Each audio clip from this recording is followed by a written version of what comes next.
tougher on crime, to send more Americans to prison for longer terms. But does prison work? We lock up more people per capita than any other country in the world, and yet it does not appear to affect the crime rate very much. To find out why, we decided to look at just one state, California, which now has the largest prison system in the nation with over 113,000 inmates. There are now 26 state prisons stretching from the Oregon border in the north to the Mexican border 800 miles to the south.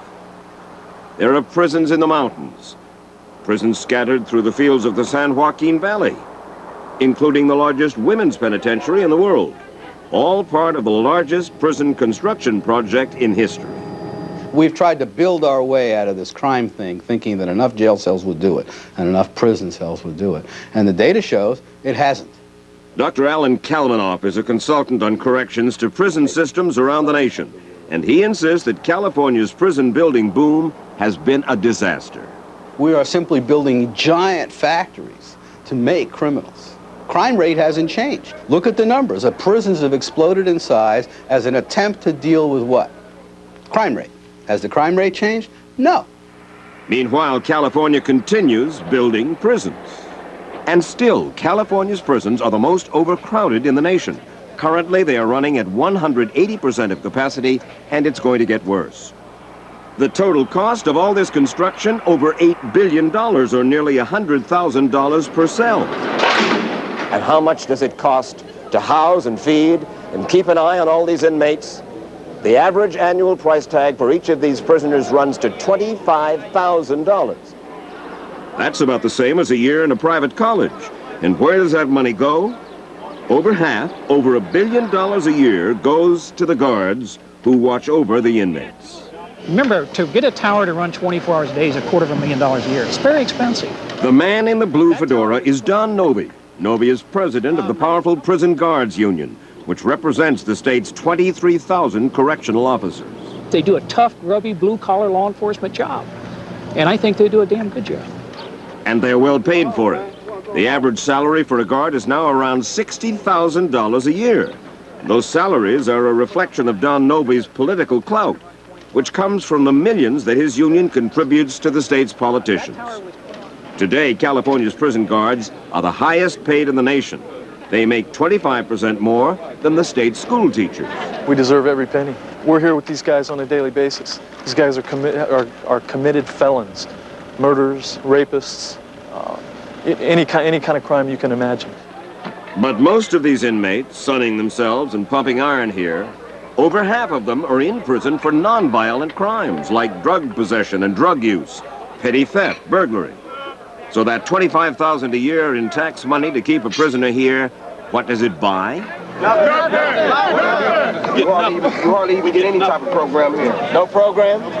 No work? Why is there so much idleness? Because there's not enough jobs available. So these guys sit here doing nothing? That's many of them do. That's in essence what they do. They'll go out and pump iron. They'll watch TV at night. It's basically a warehouse prison. When they get out, they're not trained for anything? Nope, that's correct. They haven't, they're angry? That's right. And they're going to go out and hurt somebody. Many of the convicts agree with Don Novi. Why isn't somebody doing something to put some type of programs in here for us? I've been here 16 months. There's nothing. All your new criminals are young, between the age of 18 and 24, with no education, with no job, with no future. And they're all in prison. If prison doesn't offer them something, if prison doesn't give them some type of way out, or some type of future, or some type of life to look for, America is in big trouble. If you don't fix it now, and if you don't rehabilitate these guys now, you're going to have to deal with them later on in the street. But Dan Lundgren, California's Attorney General, insists, like many politicians and prosecutors, that if you do the crime, you should do the time. California is safer today because of the number of people we have in the state prison system over what it was 10 years ago. General Lundgren, what's the point of prison? First point is, frankly, retribution. Second point is straight-out punishment. Third point is incarceration. While they're in that setting, they cannot do harm to others. And the final point, and just as important, is deterrence. Retribution, punishment, incarceration. Deterrence. Deterrence. Right. Does public revenge lead to public safety? The more you get just revenge, the less public safety you get. If you get revenge by locking them up, thinking you're going to throw away the key, they come back and get you because you're not giving them what they need to change their lives. I think prison should be tough. I think punishment should be tough. But we have to have a way to offer them an incentive to change their own behavior and to be accountable for that. So that they will become better citizens. So they won't hit me on the head. These men, convicted armed robbers, were just released on parole after spending years inside California's Pelican Bay State Prison, one of the toughest maximum security prisons in the nation. They were released straight out of maximum security solitary confinement and then dropped off at this small-town bus stop nearby. It's a warehouse for men. Exactly. Bottom line, I'm telling you, when you come out of there, instead of going, coming out rehabilitated, you come out more angry than you was before you went in there. It's the school of hard knocks. And what did they give these inmates when they got out? What they give every inmate. $200 and instructions to report to their parole agent in their hometown within 72 hours or go back to prison. And to get home, they have to pay for that bus ticket as well as the clothes on their back. These are new. Yeah, I bought these from prison. For 19 bucks. 36 bucks. 36, that comes out of the 200? Yeah. We asked these men, convicted armed robbers, what they're going to do when they get back to their home turf, the streets of Los Angeles. Got a job down in L.A.? Well, I'm working on it. I plan to break into the music industry. That's also one of my plans, also. Trying to break into music. Also one of my plans. But I don't know if it's going to be that easy, but I'm going to do what I can to survive. More than half of California's convicts, once released, will wind up back in prison after their first year of freedom. So how can you stop these men from coming out of prison and returning to a life of crime? Some say by trying to deal with the one big reason these people are in prison in the first place: alcohol and drugs. 75 to 80% of the people that come to the Department of Corrections have some alcohol or substance abuse problem. James Gomez is director of the California Department of Corrections. He's in charge of the $2.6 billion annual prison budget. You spend $2.6 billion a year. How much of that amount is spent, for instance, on drug, alcohol treatment? Probably 5 million, something in that neighborhood. $5 million out of $2.6 billion? Very small amount. Wait a second. You've said to me between 70 and 80% of the people who come into your institutions do it because they're either under the influence of some drug. They had drugs in their system when they committed a crime. Therefore, you'd like to get them off drugs, right? Yes. It's nickels and dimes compared to the problem. It's nickels and dimes compared to the problem. A lot of people in there need drug rehabilitation and treatment. Aren't they getting it? No, definitely not getting it. Not at all. Director Gomez told us later the drug rehabilitation budget is now up to $35 million, but it's still nickels and dimes. Why isn't there more drug and alcohol treatment available in prison? Gomez says California's legislature just won't give him the money. But Gomez says there are all kinds of other health care programs that are forced on him by the federal courts. What kind? Well, there are hormone treatments for transsexuals, and for pregnant female convicts, state-financed abortions on demand. But if the cost of prison health care is high now, it's only going to get higher because the mostly young, largely drug-addicted population is literally infested with the HIV virus, AIDS, plus new strains of antibiotic-resistant tuberculosis. Many of the inmates get better health care in prison than out. But for the 95% of the inmates who eventually get out of prison, that health care, as we said, does not help when it comes to their addictions. They don't have to see drug counseling. They don't have to go to their Alcoholics Anonymous. They can just walk right back out in the streets. According to Don Novi and to many of California's correctional officers, the California prisons have become a very expensive welfare warehouse. There's people out on the streets, homeless people that don't have a job, are obeying the law, and it's tough for them to even get food, and we're in here giving them 3 hots and a cot. Novi says for some inmates, prison has become a way of life. The guards say, hey, these guys have it so good, they get better health care, better dental care, better... Ask them how many of them will stay there if the door's open. I want to get out. I don't want to die in prison. I don't want to spend the rest of my life here.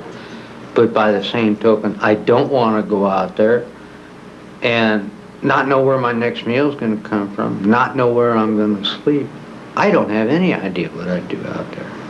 Whereas in here, I'm pretty well off. This is home. They're coming back home. Well, wait a minute. Yeah. No, you're saying Yeah. they're on the street. They want to come back here to get their teeth fixed, to pump a little iron, to sit in the sun until they go back out again. That's what they have in mind for life? You believe that? I sure do, and I've seen it. And they're coming back home, and it's a sad scenario. Why are some of them worse when they get out than Well, when how they would went you in? be if you sat around for 2 years lifting weights with a bunch of crooks and waiting to get out? And meanwhile, your job is gone if you had one, your family is gone if you had one, or in some disarray. The wife and the kids go on welfare, and the husband goes on what? A guaranteed health program, a guaranteed weightlifting program, and a guaranteed warehousing program, and a guaranteed failure. The average inmate has a 4th grade education. Half of them are illiterate. And while there are some classes available in prison, there aren't enough. He will not be able to. A lot of these men are not violent men. They should not be locked up. They should be treated, education, programs. That's why they keep coming back. Right now, there are over 15,000 inmates waiting to get into a program of any kind. And while there are some showcase programs, for instance, a handful of inmates are trained as deep-sea divers, and there's a small group working as cowboys breaking wild horses, the vast majority learn nothing while they're locked up. So, what to do about all this? By create a whole bunch of camps in the Sierras, a whole bunch of urban institutions. There's a growing movement nationwide to provide alternatives to prison. But Dr. Kalmanoff says that California has virtually ignored these cheaper and possibly more effective alternatives to prison.